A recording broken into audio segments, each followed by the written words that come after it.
तर उद्धव ठाकरे आणि राज ठाकरे एकत्र येणार का या चर्चांमध्ये आता पवारांनी सुद्धा एंट्री घेतली आहे।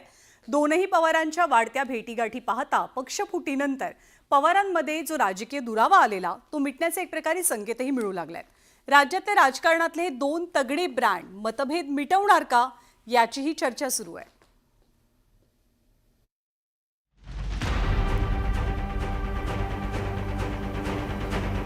राज्याच्या राजकारणात सध्या ठाकरे बंधूंनी एकमेकांसोबत टाळीचा प्रयोग सुरू केलाय। ठाकरेंच्या मनोमिलनाबद्दल चहूबाजूंनी चर्चा होत असताना दुसरीकडे थोरले आणि धाकटे पवार शांतपणे राजकीय सारीपाटावरच्या सोंगट्या पुढे सरकवताना दिसतात। गेल्या 15 दिवसात शरद पवार आणि अजित पवार वेगवेगळ्या कार्यक्रमांसाठी तीनदा एकत्र आले। आजचं निमित्त होतं आर्टिफिशियल इंटेलिजन्सच्या वापराचं आणि ठिकाण होतं पवारांचं फेवरेट पुण्याचं साखर संकुल।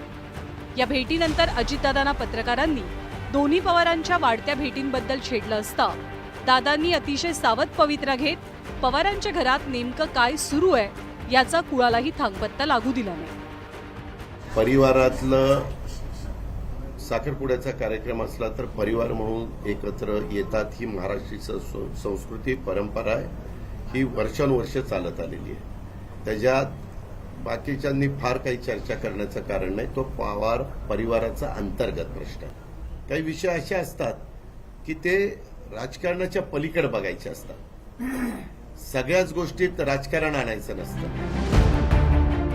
आता राजकारण वेगळं आणि कौटुंबिक गोष्टी वेगळ्या असं जरी दादा म्हणत असले तरी संजय राऊतांनी मात्र दोन्ही पवार कसे एकच आहेत याबद्दल मार्मिक भाष्य केलं। ट्विटरवर एक भूमिका एक मत मांडलंय, अजित पवार आणि शरद पवार यांनी एकत्र यावं। ते एकत्र आलेलेच आहेत, ते एकत्र आलेलेच आहेत ना। आम्ही आतापर्यंत एसएनसी असेल किंवा इतर काही आम्हाला पाहिलं का तुम्ही कोणाला भेटताना बोलताना चहा पिताना एकत्र व्यासपीठावर? नाही, आम्ही नाही भेटलो। पवार कुटुंबाच्या जवळीकीची चर्चा गेल्या वर्षी सुरू झाली। अजितदादा पवारांच्या वाढदिवसाला शुभेच्छा देण्यासाठी त्यांच्या घरी पोहोचले आणि हे मनोमिलनाचे पहिले संकेत मानले गेले। गेल्या 15 दिवसात पवार काका पुतणे तीनदा एकमेकांना भेटले, ज्यामध्ये रयत शिक्षण संस्था, जय पवारांचा साखरपुडा आणि साखर संकुलातल्या आजच्या भेटीचा समावेश आहे। गेल्या 15 दिवसात अजित पवारांनी आपल्या काकांबद्दल 3 सकारात्मक वक्तव्ये सुद्धा केली आहेत, जी पवारांमधला दुरावा कमी झालाय हे सांगण्यासाठी बोलकी आहे। मी व्हिडिओला सांगितलंय, मी तहसीलदारला सांगितलंय, मी पीआयला सांगितलंय, काकालाही म्हणलं विश्वासात घ्या, कारण काका लोकांना विश्वासात घ्यावं लागतं, त्याशिवाय पुढे चालत नाही। म्हणजे काका पुतळाला नाहीतर लगेच दादा घसरले, कुणावर घसरले। कर्म धर्म संयोगाने आई बापाच्या कृपेने चुलत्याच्या कृपेने बरंच चांगलं चाललंय आमचं।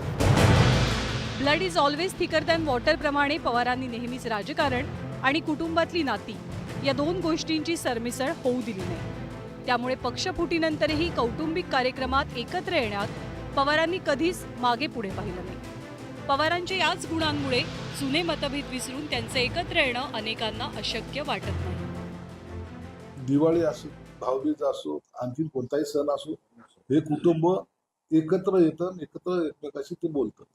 त्यांनी राजकारणाला दुय्यम स्थान देऊन कुटुंबाला प्रथम स्थान दिलेलं आहे, म्हणून ह्या दोघांमधला हा मोठा फरक आहे। म्हणून उद्या शरद पवार आणि अजित पवार जर एकत्र जर तुम्हाला दिसले तर त्यात काही आश्चर्य वाटण्यासारखं। त्यांनी स्वतःच कबूल केलेलं आहे की आम्ही राजकारण हे बाजूला ठेवतो, कुटुंबाला ही प्राथमिकता देतो। म्हणून उद्या त्यांची एकत्र येऊन पुन्हा एखादं नवीन समीकरण त्यांच्यामध्ये घडू शकतं।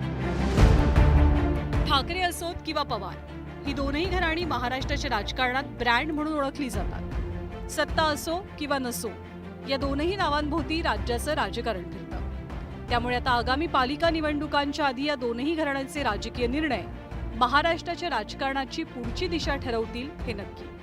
वैभव सोनवणेसह bureau report, news 18 Lokmat, Pune.